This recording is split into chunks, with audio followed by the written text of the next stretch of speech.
Hello दोस्तों, मेरा नाम है आशुतोष यादव और आप देख रहे हैं क्वालिटी विथ आशुतोष। गाइज यहाँ पे हम आपको बताने वाले हैं कि माइक्रोमीटर में कौन कौन से पार्ट्स होते हैं। तो हम एक एक करके आपको एक्सप्लेन करेंगे। तो जैसा हम स्टार्ट करते हैं, anvil face, spindle face, spindle, lock nut, sleeves, thimble और रेड चेक, और ये लास्ट में है फ्रेम। यहाँ पे ये माइक्रोमीटर का जो लिस्ट काउंट है वो 0.01 mm है। इसका रेंज है 0 से 25 mm तक हम लोग इसमें मेजर कर सकते हैं। तभी हम बात करते हैं इनके पार्ट्स की। तो फर्स्ट पार्ट है अवनिल फेस की बात करें तो ये जो पार्ट है ये इसमें स्टेबल रहता है, इसको हम मूव नहीं कर सकते। तो कोई भी कंपोनेंट को अगर हमें चेक करना है तो हमको यहाँ पे इसको इस बॉल की तरह यहाँ पे फिक्स करना पड़ेगा। और उसके बाद ये सेकंड फेस जो आता है स्पिंडल फेस, ये क्या है, ये मूवेबल रहता है। जब भी आप इधर से ये थिम्बल को मूव करेंगे, ये पोजीशन को आप मूव करेंगे तो यहाँ से ये सीधा आगे जाएगा और ये अपने जो भी इंस्पेक्शन मटेरियल रहेगा वो उसको टच करेगा, और यहाँ पे टच होने के बाद जो भी रीडिंग रहेगी वो यहाँ पे हमको दिखेगी।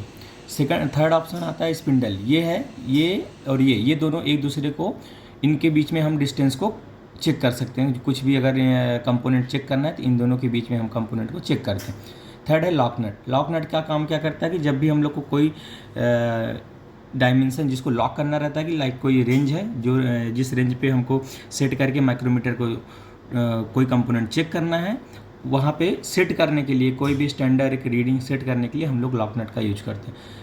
बात करते हैं हम लोग स्लीव की। ये जो है, ये है हमारा माइक्रोमीटर का स्केल, जिसमें यहाँ पे स्टैंडर्ड स्केल्स दिए रहते हैं 0, 5, 10, 15। और इसके बाद आता है थिम्बल। थिम्बल को जब भी हम लोग मूव करते हैं, इसको इस डायरेक्शन में घुमाते हैं तो ये सीधा आगे जाता है और यहाँ से ये स्पिंडल कंपोनेंट को टच होता है, जिससे हमारी जो भी रीडिंग है इन दोनों के करस्पॉन्डेंस हम रीडिंग चेक करते हैं। बात करते हैं रेड चेक का। तो इसका काम है कि अगर हमको डाउट लगता है कि हमारा कंपोनेंट प्रॉपरली एक दूसरे को टच हुआ है कि नहीं हुआ है, तो हम इसको मूव करते हैं, और मूव करने के बाद इसमें एक नॉइज़ क्रिएट होता है। अगर नॉइज़ आता है तो हमको समझता है कि हमारा जो दोनों कंपोनेंट चेक करने का ये पॉइंट है वो एक दूसरे को प्रॉपरली अटैच है। तो इससे समझता है कि जो भी डायमेंशन हमारे रीडिंग में आ रहा है वो प्रॉपर है। और माइक्रोमीटर भी 3 टाइप्स के होते हैं। तो इसमें पहला होता है एनालॉग, जो आपके सामने दिख रहा है वो एनालॉग वो माइक्रोमीटर है। उसके बाद एक डायल रहता है, जिसमें डायल रहते हैं, हम लोग डायल में पॉइंट दशमलव अभी हम लोग को आते हैं वो लिखते हैं। और एक होता है डिजिटल माइक्रोमीटर, तो उसमें तो हम लोग जानते हैं डायरेक्टली हम लोग को रीडिंग मिलती है। तो इसमें हम लोग देखने वाले हैं कि ये इसका लीस्ट काउंट क्या है, इसका रेंज क्या है। तो माइक्रोमीटर अलग अलग रेंज में हम लोग को मार्केट में या फिर हम लोग जहाँ पे भी काम करते हैं वहाँ पे हम लोग को देखने को मिलता है। तो हमारे पास जो अभी दिख रहा है ये 0.0 से 25 mm का है। तो जो माइक्रोमीटर है उसमें आपको एक साथ में बड़ी बड़ी रीडिंग्स की नहीं मिलेंगी। आपको 0 से 25 है, उसके बाद 25 to 50 के लिए एक अलग माइक्रोमीटर आता है, और 50 to 75 के लिए एक अलग माइक्रोमीटर आते हैं, और इसका लीस्ट काउंट है 0.01।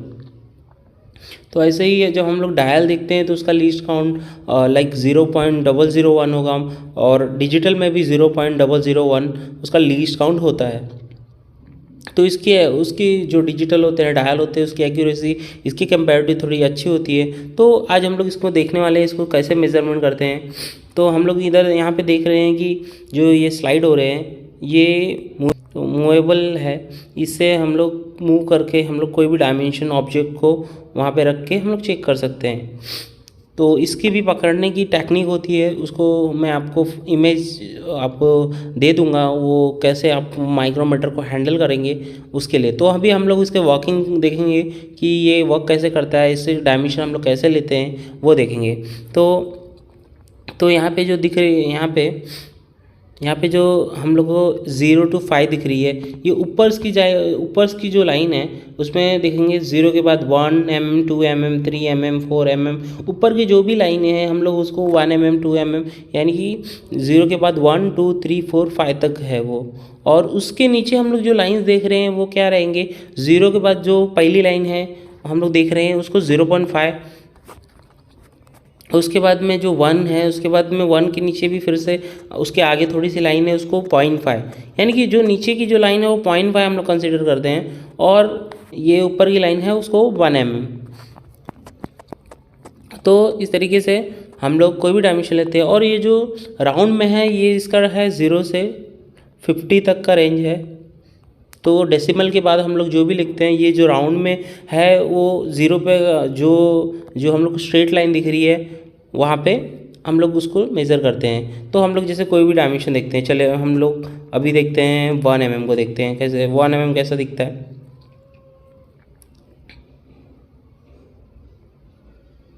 तो ये हो गया 1 mm आपका, ये 1 mm हो गया।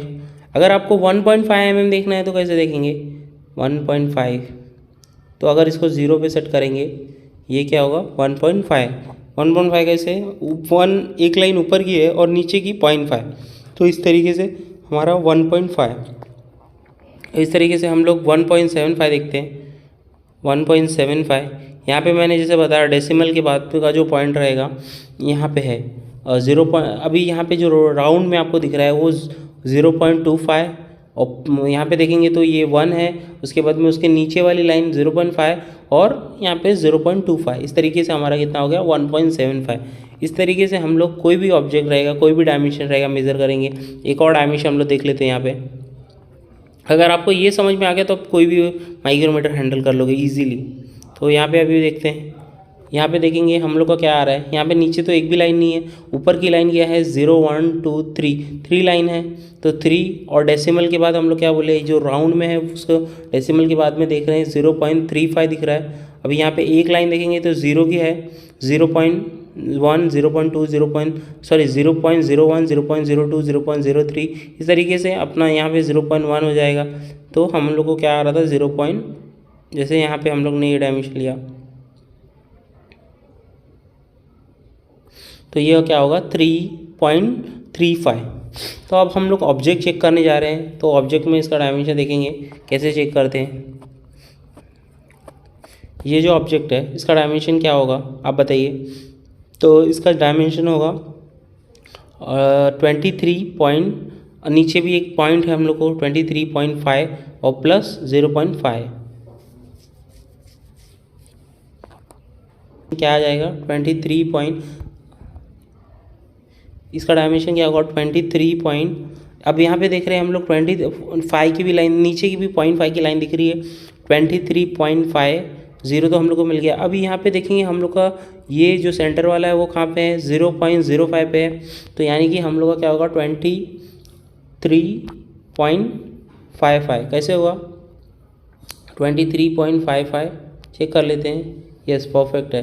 तो अभी इस तरीके से हम लोग एक और डायमेंशन देखते हैं।